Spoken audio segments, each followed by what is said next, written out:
question, and on behalf of the Indonesian community here, we need your presence. And when can you start be present in our community? Yeah. Like their request. Yeah. Like how soon? We are Today. present. And we'll step it up as best of our ability. We are there. We need your help. We need your support. I think we covered every aspect of it.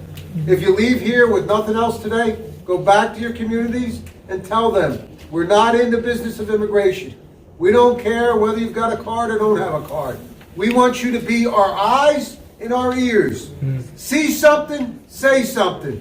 Our phone number's there. If it's not an immediate thing about a crime, 911, call the 686-3010. Share that information with us. Anything that you suspect is going on, if you have some knowledge as to who you think is doing it, share that with us. We're going to do an investigation. We're going to put some homework into it. We're going to continue doing what we're doing, knocking on doors, trying to... But whatever you have to give us will be treated confidentially. We want you to be our eyes and ears. You are a part of this community. We need you to work with us. The worst thing we could have is fear. The worst thing we could have is fear. We need to work together to eliminate the problem. And the only way that's going to happen is to have that working relationship. So again, one more time, be our eyes and ears.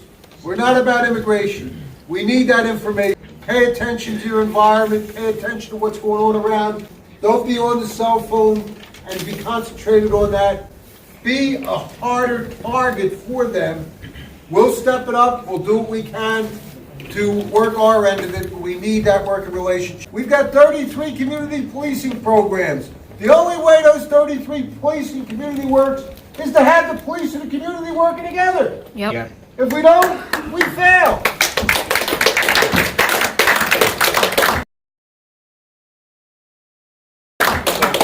As far as having the presence out there, since this pattern has begun, we have been putting officers in that area dedicated to that area, so it has already been there. Unfortunately, these incidents only take a few seconds for it to occur, and the officers, might not be on that block, but there are officers working in that area specifically for that. We can't go into details of number of officers deployed to an area, but there has been increased patrols. They are working that area. We're even hiring overtime to work and fight this pattern. Our bosses above us are aware of this and are questioning us about this because it's well known that this is going on. It's been several jobs. So we're doing our best to combat this, and hopefully we catch someone soon before it escalates and more jobs happen. But we're not taking it lightly. Just let me stress that. The police aren't taking this robbery situation lightly. We are working hard to solve it. Our detectives are working on it. We're in constant communication with them. But any leads you get or things you might remember, if you talk to victims, if they might not remember immediately when they first were robbed, things come out later on after you have time to think about it and digest it because it's a traumatic situation.